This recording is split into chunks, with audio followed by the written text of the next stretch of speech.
So last year at the end of the year, my students and I made a couple of films. The first one is on stress that students experience, and then the second one was on what helps. And I started to wonder, what is it that's changed? Why is it that we all feel so much stress? And this is a really good picture, I think, that illustrates it. If you notice the girl in the front, she's on a treadmill. That's an audio book she's plugged into. She's running and reading all at the same time. I watched Sherry Turkle's TED Talk called Alone Together, and one of her quotes was, "We expect more from technology and a lot less from one another." And when I think about it, if I check my email at home, I can never finish it. In the meantime, while I'm trying to do my email, I have my phone in my pocket, which is buzzing, and I have a couple of texts there.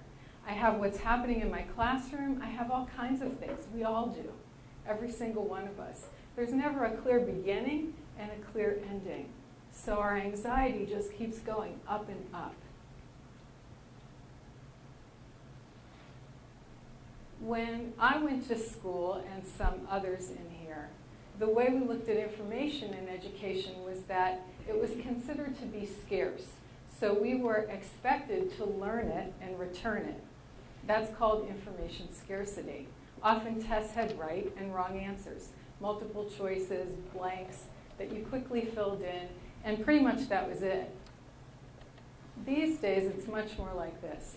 Information is so excessive that I think as a teacher, my job is to help people sort through information and teach students, how do I find what I need to find? How do I ask a good question? What's valuable? What do I do with all of this stuff that's coming up inside of me while all of this is spinning around me?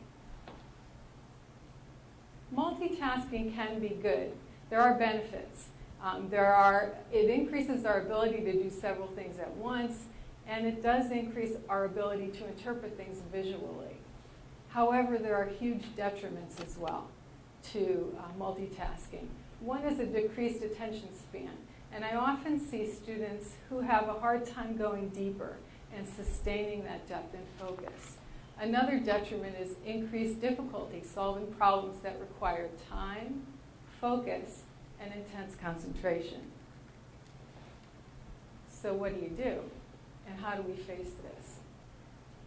What I'd like to do is talk a little bit about mindfulness and mindfulness meditation. And to begin, I'd like to just do a quick exercise.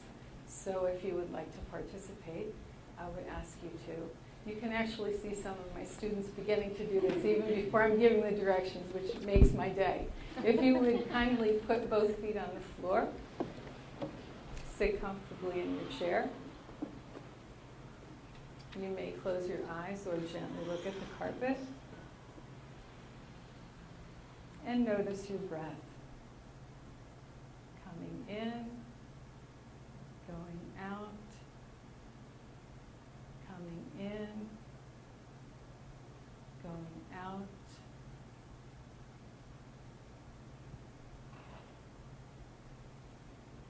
And gently open your eyes. Mindfulness is the practice of noticing what's happening around us without judging it. When we see something much like a cloud, we notice it, we don't say whether it's good or bad, and it just passes. It is continually coming back into the present. I was introduced to this probably about 30 years ago from my yoga teacher. And at that point in time, that teacher was teaching us a position called bow. If I didn't have a dress on, I probably would do it. However, imagine this. If you would lift your foot in the back and this arm goes forward, if I'm too far in the forward, I'm going to fall. If I'm too far in the back, I'm going to go backwards and tip over. I can only stay in the present to be grounded. That's it. That's all we have. Mindfulness is a perfect marriage between right brain and left brain functions. For example, let's say I'm driving down Church Road. A deer comes across my path as I'm driving. My heart jumps. I almost hit it. I don't hit it. I miss it. So I'm real fortunate. And I just start to feel my breath moving. Well, by the time I get home, I call my friend and I talk about this. What happened was my right brain is saying all of these things happened. My neck tightened. I got stressed. I got nervous. Ruh-roh, I'm in trouble. When I verbalize it like I am to you right now, my left brain is working. Mindfulness encourages that connection. This book is amazing. It's really what changed my perception about all of this. It's called The Mindful Brain. It's by Dan Siegel.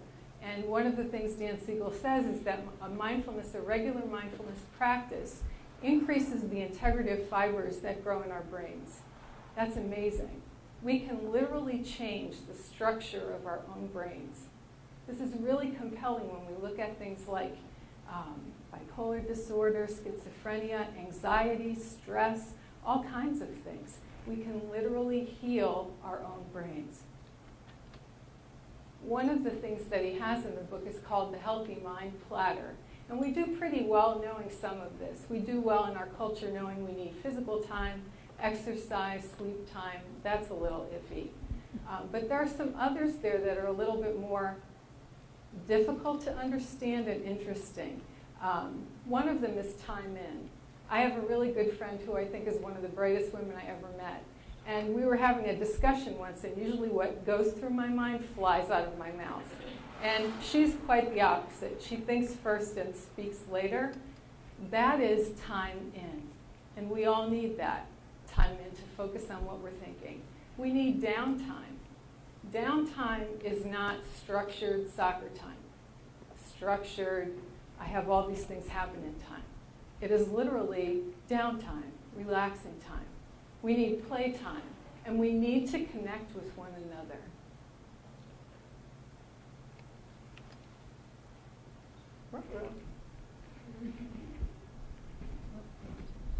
This is Ellen Langer, is a professor at Harvard who wrote a book called The Power of Mindful Learning. And she uses mindfulness and talks about how mindfulness can be used in the classroom to teach us how to learn better. I wrote to her, and she actually answered me and encouraged me with this. This is a quote from one of her books. The capacity to achieve an outcome is very different from the ability to explore the world and understand experience. I know as an English teacher, I really do want my students to be able to speak well and write well, but the God's honest truth is I want them to know who they are. I want them to know about the world in which they live, and I want them to be able to speak to it. A mindful approach includes openness to new information and an awareness that there is more than one perspective, not just black and white thinking. And lastly, my last source is Carol Dweck. Carol Dweck describes a fixed mindset and a growth mindset. And I'd like to use a former student as an example who taught me what this really means. A fixed mindset is a very limiting way to look at something. It is the idea that I can only do this. A growth mindset is opening. I met Connor Hassan when he was in 9th grade. He had a 3rd grade reading level. I had him as a student when he was a 12th grader. And one of the things that he said to me when we had an essay assignment was, I really would like to do a film instead of writing the essay.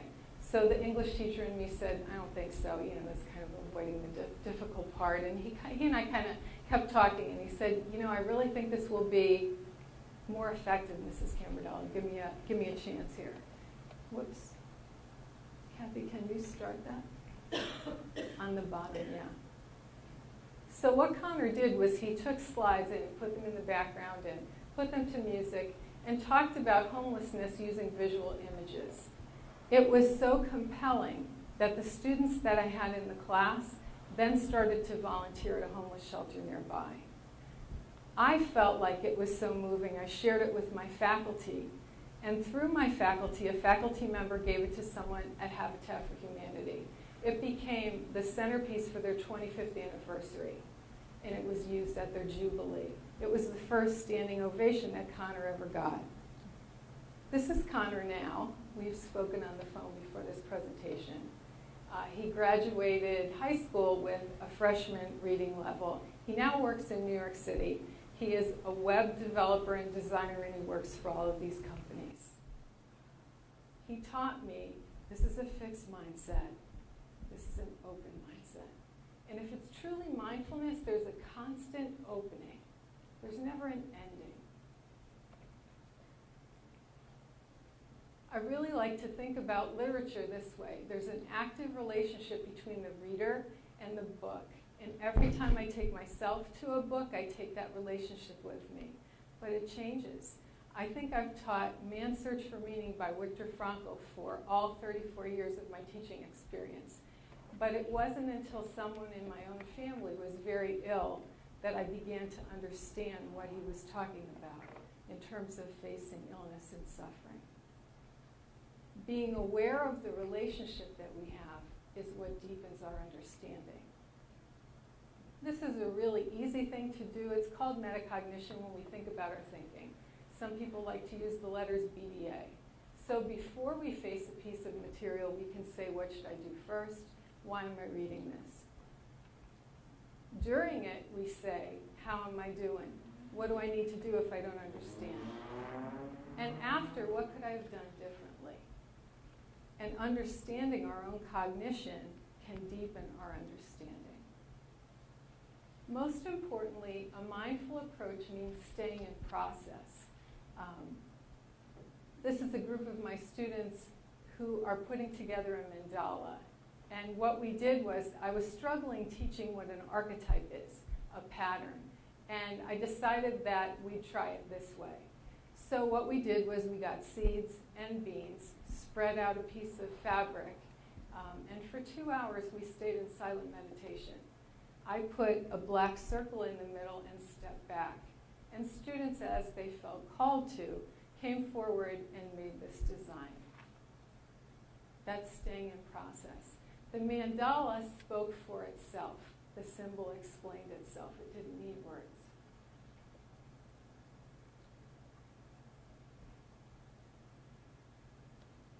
Thanks, Kathy. Mindfulness learning deepens understanding as well as rigor. Academic importance of mindfulness approach includes alertness to distinction and differences, sensitivity to context, how things are important and where they are, and being present. But this is the cool thing, I think. There's an unexpected benefit of practicing mindfulness. It teaches an increased compassion and empathy, a sense of gratitude, and a sense of giving back. And there are several students I've had in the past who have made this really clear to me. Sorry about that. I really do not fancy myself a speaker. There are 3 things I'm afraid of, to be honest: tunnels, public speaking, and cameras. So this tells you a little bit about how important this subject is to me. So I'd like to use a few examples to talk about what I've learned. On the left, you see my beautiful daughter, Karen Maria. And I think I'd like to talk about her first. Kara studied with semester at sea and went to 9 different cultures. She went with a listening ear to study the matrilineal lines: grandmothers, mothers, daughters, granddaughters, and what connected those family lines across cultures. That is living mindfully. Sorry, I don't have a belt, so I have to hold this. So excuse me. When she returned, she interviewed my grandmother, my mother, me, and her. And this is the book she wrote. Mindfulness is constantly opening. It opens us to new understandings.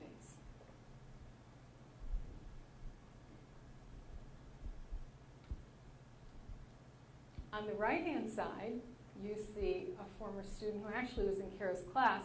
Her name is Nikki Raudenbush, and she's presently a teacher and a colleague.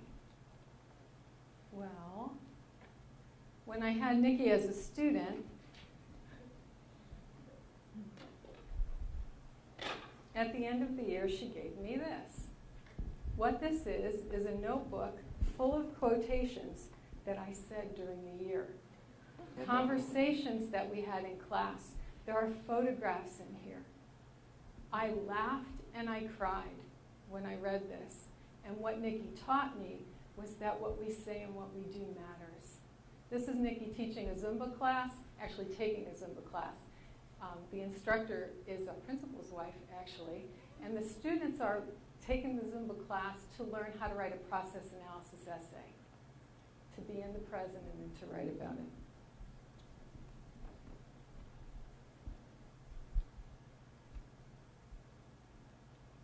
What matters most in education, according to Dan Siegel, and I believe this in my bones, is relationship, reflection, and resilience. I've been blessed to know many students who have taught me this, but Grace Snyder taught me this last year. Grace struggled with a lymphatic cancer. She walked in and out of suffering during the course of the year and allowed me to be part of that sharing. There were days when Grace and I could do a lot of schoolwork. There were days when Grace could do none, and there were days in between. But what I learned from Grace was that recognizing each as it came up gave it a respect and a healing. Never did she say, no, I'm not suffering, and pull herself up by the bootstraps. She acknowledged it, she respected it, it passed. Equally, if she felt healthy, we took those days and ran with it. She was a beautiful girl. Developing our own mindfulness practice informs our work. Most people think that mindfulness only includes quiet meditation and being still. That's really not true. If you're a mover and a shaker, you can do mindful walking, we can do mindful eating, we can do mindful anything. It's the way that we focus on and face things.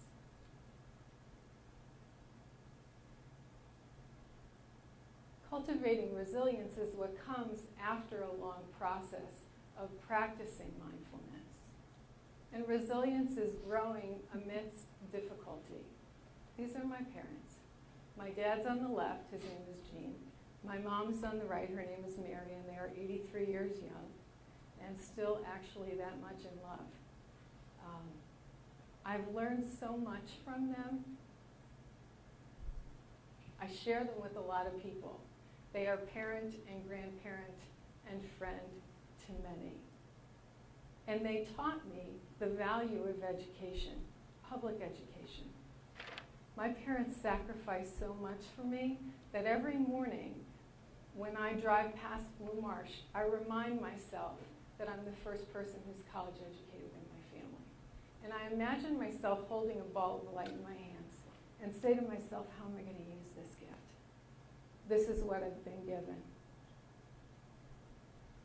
As I was preparing this, I actually talked to my dad a little. My dad's the youngest in a family of 13. My grandfather was a coal miner, and my grandfather would come up at lunch and bake bread for the family.